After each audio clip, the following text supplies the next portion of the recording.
Assalamualaikum warahmatullahi wabarakatuh. Perkenalkan, nama saya Mayaldi dengan nomor NIM 2011-03-2007, mata kuliah Estimasi Biaya. Dosen pengampu Insinyur Dharma Hendra STMT IPM CST. Baik, saya akan mempresentasikan mata pelajaran yaitu definitif estimated. Mungkin definitif estimatif yaitu tabelnya bisa dilihat dari slide yang nomor 2. Selanjutnya siklus dari cost estimate, proses cost estimate dapat digambarkan sebagai berikut, yaitu seperti yang ada di slide nomor 3. Baik, selanjutnya construction ekonomi. Construction ekonomi yang dimaksud adalah upaya-upaya yang dilakukan baik dalam proses prakonstruksi maupun proses konstruksi dengan tujuan untuk menekan biaya konstruksi, termasuk juga untuk menekan kemungkinan terjadinya pengembangan biaya. Ada dua versi tentang biaya konstruksi, yaitu yang pertama ada versi pemilik bangunan, ya bisa disebut dengan owner. Yang kedua ada versi pelaksanaan bangunan yang disebut dengan kontraktor. Versi konstruksi ekonomi yaitu terbagi dua, yaitu versi owner. Yang pertama ada desain sederhana, yang kedua ada kurangi struktur dengan desain khusus, yang ketiga ada struktur beton tipikal, yang keempat ada info yang lengkap untuk fondasi, yang kelima menggunakan material lokal, yang keenam spek yang jelas standar yang dikenal, yang ketujuh adakah pre-bid meeting, yang kedelapan kurangi change order, yang kesembilan ada tugas yang mengawasi yang berpengalaman. Ya, selanjutnya versi kontraktor. Yang pertama ada pelajari dokumen tender dan lokasi proyek dengan seksama. Yang kedua gunakan alat yang efisiennya tinggi. Yang ketiga tetapkan C method yang tepat. Yang keempat tingkatkan kerja. Yang kelima gunakan alat komunikasi yang baik. Yang keenam ada subkon yang ahli. Yang ketujuh adakan rapat setiap rutin. Yang kedelapan terapkan construction safety. Yang kesembilan jangan hubungi baik dengan masyarakat, jaga hubungan baik dengan masyarakat sekitar. Baik, selanjutnya faktor kunci dan asumsi. Cost engineer yang profesional dalam membuat cost estimate mengenal dua hal penting, yaitu asumsi dan faktor kunci yang pasti. Faktor kunci yang pasti adalah yang pertama konstruksi schedule, yang kedua construction method, yang ketiga metode estimasi, yang keempat dasar produktivitas tenaga dan alat. Selanjutnya itu asumsi. Yang pertama ada inflasi, kenaikan harga, risiko dan lain-lainnya. Faktor pasti dan asumsi ada tiga, yaitu yang pertama preliminary estimate, semi detailed estimate, definitive estimate. Dan semuanya sama, itu yang terbagi menggunakan dua faktor asumsi dan faktor pasti. Selanjutnya work breakdown struktur. Yang pertama, tahap pertama sebelum menghitung biaya adalah menetapkan susunan rincian pekerja berdasarkan dokumen yang ada. Yang kedua, susun rincian pekerja dirumuskan melalui hierarki dari jenis proyek yang bisa dilakukan. Yang ketiga, tiap hierarki dari proyek diuraikan menjadi item-item pekerja secara detail menjadi kegiatan yang dilaksanakan. Yang ketiga, seorang cost engineer terkadang mengambil spesialisasi tertentu yang sepertinya kayak struktur, MEA, finishing dan lain-lain. Yang dimaksud dengan work breakdown struktur, hal-hal yang diperlukan untuk menyusun work breakdown struktur adalah yang pertama dokumen tender.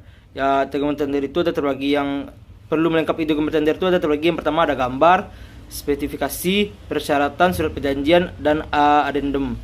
Yang kedua, informasi yang diperoleh dari survei lokasi proyek. Yang ketiga, rencana metode pelaksanaan. Yang keempat, pengetahuan cost engineer untuk proyek sejenis. Ya, ada juga struktur BBS bangunan gedung. Bisa dilihat dari slide nomor 10 ini. Selanjutnya WBS kode. Setiap proyek itu kan ada WBS kode dan bisa dilihat dari slide nomor 11 ini. Selanjutnya WBS dalam teks. WBS dalam dokumen ditampilkan dalam bentuk teks dengan diberi nomor kode. Bisa disebut dengan subbab-subbabnya. Bangunan gedung contohnya yang subbabnya 1.00 premiliaris, selanjutnya 1.1.0 pengukuran, 1.2.0 style fasilitas, 1.3.0 dan seterusnya. Sama juga dengan pekerjaan tambah dan dilanjutkan dengan subbabnya, yaitu dengan angka nomor 2.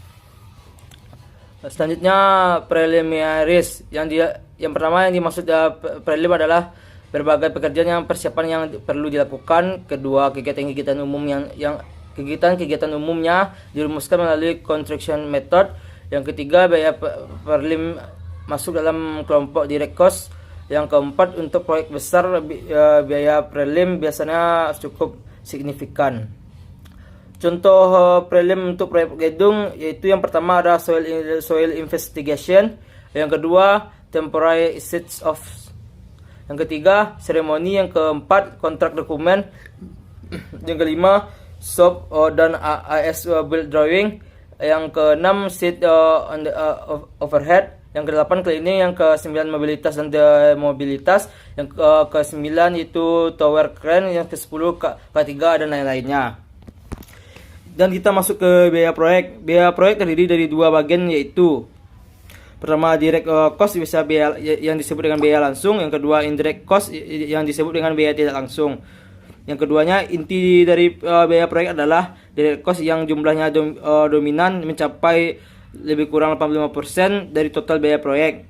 Yang ketiga, keakuratan direct cost sangat dipengaruhi oleh kemampuan cost engineer yang diwujudkan dengan quality dan harga satuan terhadap setiap item pekerjaan. Quality pekerjaannya itu ada terbagi dua jenis, yaitu pertama, quality pekerjaan sangat berpengaruh terhadap kecermatan estimasi biaya proyek. Yang kedua, oleh karena itu untuk menjamin kecermatan quality diperlukan pemahaman tentang yang pertama method of measurement, yang kedua konversi volume pekerjaan tanah. Yang selanjutnya itu method of measurement. Yang pertama, dalam kegiatan sehari-hari banyak kita jumpa cost engineer atau estimator bekerja tidak standar dalam sistem perhitungan.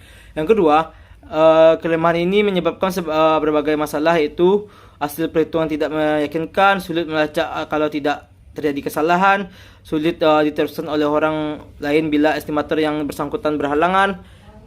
Perlu mengembangkan method of measure dengan memakai standar dari quality survivor. Standar dari method of measurement itu dalam metode perhitungan quality pekerjaan melalui urutan sebagai berikut. Yang pertama ada taking off. Taking off itu kegiatan mengambil ukuran suatu elemen bangunan dari gambar tender dan dimasukkan ke dalam suatu formulir berupa keterangan rincian tentang elemen tersebut. Yang kedua ada squaring, kegiatan menghitung satuan pekerjaan dari ukuran yang telah diambil dalam proses taking off. Yang ketiga, abrasting, mengumpulkan elemen dengan jumlah quality tiap elemen yang sudah di scoring untuk direkap. Yang keempat itu billing, yang menyiapkan draft BQ item pekerjaan. Contoh formulirnya bisa dilihat dari slide nomor 19. Selanjutnya, kesepakatan lain. Yang pertama, volume galian dihitung dengan galian tegak. Yang kedua, volume beton. Pada pertemuan struktur beton, yang pertama ada kolom dihitung secara panjangnya, yang kedua slab dikurangi bagian kolom, yang ketiga balok dikurangi dengan bagian kolom dan slab. Selanjutnya pekerja atap, ya, yang bisa kita lihat total panjang hubungannya dihitung dan total luas atapnya. Pekerjaan besi beton blok A dan lantai 1 bisa dilihat dari slide-slide berikut, seperti rekap pekerjaan besi beton dan cara mencari volume pekerjaan tanah. Itu yang pertama ada unsur volume. Ada 3 jenis volume tanah, yaitu bank atau asli, lause atau lepas, gembur.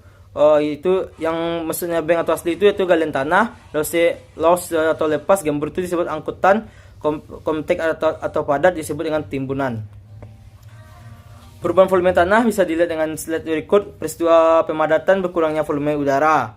Ya, bisa lihat contoh tanah asli dengan tanah gembur dan tanah padat ada di perubahan setiap volume tanahnya. Faktor kembang atau susut.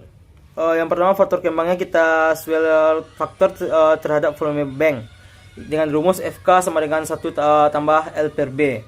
Yang kedua, faktor susut sinkron KG faktor terdapat volume bank yang dengan rumus VS sama dengan 1 kurang C per B, di mana B itu disebut dengan berat volume bank, L disebut dengan berat volume lause, C berat volume kometek. Contoh tabel konversi volume yaitu seperti sana ada jenis tanah berpastir, tanah biasa disebut dari bentuk menjadi bentuk asli, lepas dan padat. Unit price, faktor penting yang menentukan biaya setelah quality adalah unit price. Yang kedua, proses perhitungan biaya meliputi dua aspek, yaitu aspek teknis untuk quality dan aspek bisnis untuk harga satuan unit price. Yang ketiga, ada dua hal yang penting yang perlu diperhitungkan dalam proses penetapan unit price, yaitu yang pertama ketelitian dalam menghitung, yang kedua strategi penetapan unit price. Hal-hal yang berpengaruh di unit price, yang pertama ada unit price untuk proyek konstruksi sulit untuk distandarkan karena banyak faktor yang mempengaruhinya. Yang kedua, unit price proyek konstruksi dipengaruhi antara lain sebagai berikut. Yang pertama, time schedule proyek, yang kedua construction method, yang ketiga produktivitas sumber daya termasuk waste material, yang keempat adalah harga satuan sumber daya atau spesifikasinya. Waktu versus unit price, di hubungan antara waktu pelaksanaan proyek dengan biaya dapat digambarkan sebagai berikut dengan grafik yang dilihat dari slide nomor 30 ini. Construction method versus vs unit price. Hubungan antara construction method dengan biaya dengan digambarkan sebagai berikut. Seperti inilah grafik contohnya. Dan juga contoh alternatif CM jembatan, dan juga contoh alternatif CM gedung bertingkat, struktur betonnya seperti ini. Selanjutnya itu produktivitas unit price. Definisinya itu produktivitas adalah besarnya output atau hasil pekerjaan per satuan waktu untuk setiap sumber daya yang digunakan. Yang kedua, hubungan dengan unit price adalah pertama itu produktivitas naik, unit price turun. Yang kedua, produktivitas turun, unit price naik. Yang ketiga, produktivitas adalah suatu kemampuan yang bisa rendah dan bisa tinggi. Harga satuan SD-nya itu unit price pekerjaan dalam proyek konstruksi terdiri dari 3 unsur utama, yaitu yang pertama ada biaya upah tenaga, biaya upah material, dan biaya alat. Yang keduanya, harga satuan dasar upah, material, dan alat berpengaruh langsung terhadap unit price. Yang ketiga, hal-hal yang mempengaruhi harga satuan dasar sumber daya ada terbagi 3 macam. Yang pertama ada sumber atau pemasokan sumber daya, yang kedua spesifikasi, yang ketiga proses negosiasi dengan pemasok. Unsur-unsur yang ada di unit price yaitu unsur price suatu pekerjaan pada akhirnya ditentukan oleh unsur-unsur yang dipengaruhi oleh aspek-aspek yang dibahas di depan. Yang kedua, unsur unit price yang utama ada 3, yaitu upah tenaga kerja yang disebut dengan labors, yang kedua bahan yang disebut dengan material, yang ketiga alat equipment. Unsur upah tenaga kerja, setiap macam pekerjaan perlu melibatkan beberapa jenis pekerja. Yang pertama ada mandor, tukang, dan pekerja. Yang kedua, produktivitas kelompok pekerja tersebut dijuluki dengan faktor angka masing-masing dengan jelas jenis pekerjaan untuk setiap satuan pekerjaan. Yang ketiga, saat ini profesi pekerjaan bangunan telah maju. Tersedia informasi harga upah di pasar kualitas pekerja. Unsur biaya material, yang pertama ada setiap macam pekerjaan memerlukan jenis material tertentu yang seperti semen, pasir, batu pecah, dan lain-lain. Yang kedua itu banyaknya kebutuhan material tiap satuan pekerjaan. Untuk tiap material ditentukan dari quantity terpasang plus waste test. Yang ketiga, quantity terpasang tidak dapat dikendalikan tetapi waste harus dikendalikan. Yang dimaksud dengan waste material, yang pertama ada 2 jenis waste material, yaitu waste material tunggal, waste material campuran. Penyebab dari waste antara lain yaitu reject, kerusakan, kehilangan termasuk volume efektif, pemborosan pemakaian di lapangan. Dan selanjutnya itu unsur biaya alat. Yang pertama, banyak jenis pekerjaan yang dalam prosesnya memerlukan penggunaan peralatan. Yang kedua, konsep biaya alat sebagai bagian dari pekerjaan adalah yang pertama ada biaya depresiasi penyusutan alat, biaya operasi yaitu BBM, oli pelumas, dan operator. Yang ketiga, biaya perbaikan, spare pack, dan mekanik. Yang ketiga itu biaya depresiasi adalah sebanding dengan waktu, seperti biaya tetap tidak dapat dikembalikan, yang lainnya harus dikendalikan. Contoh biaya operasi yaitu biaya operasi per jam diperoleh dari solar per jam, oli per jam, grease per jam, minyak hidrolis per jam, upah operator per jam. Nanti akan dijumlahkan semuanya. Yang kedua, kebutuhan material konsumbled tersebut diambil dari pengalaman yang ada. Yang ketiga, upah operator tergantung sistem pembayaran. Contoh biaya perbaikan yaitu setiap tahunnya. Seperti tabel berikut. Selanjutnya unit price pekerjaan khusus. Yang pertama, dalam suatu proyek tentu ada pekerjaan yang bersifat khusus atau sangat spesifik atau yang belum dikuasai oleh estimator bersangkutan. Yang kedua, pekerjaan khusus tersebut antara lain yang pertama pekerjaan M atau E seperti building automatic system. Yang kedua, pekerjaan standing scaping. Ketiga, pekerjaan yang bersifat seni seperti ornamen, ukiran, lukisan dan lain. Unit price pekerjaan yang khusus tersebut sebaiknya dimintakan dari ahlinya. Bagian dari harga satuan bisa dilihat dari tabel berikut dan juga unit price dalam falas. Instruction cost project, definisinya itu biaya yang harus dikeluarkan untuk kegiatan yang tidak berkaitan secara langsung dengan kegiatan proyek. Ciri-cirinya yang pertama ada kegiatan dari indeks cost tidak berlangsung di lokasi proyek. Yang kedua, tidak ada kaitannya dengan komponen biaya proyek secara fisik. Yang kedua, indirect cost dalam cost estimate sering dimasukkan sebagai markup proyek, yaitu setiap perhitungan biaya proyek selalu ditambah dengan markup biaya tidak langsung. Markup biasanya terdiri dari yang pertama ada kontribusi terhadap biaya tetap organisasi atau perusahaan yang ada. Yang kedua, cadangan untuk risiko. Yang ketiga, ada cadangan untuk laba. Besarnya markup sangat tergantung pada tingkat persaingan yang ada.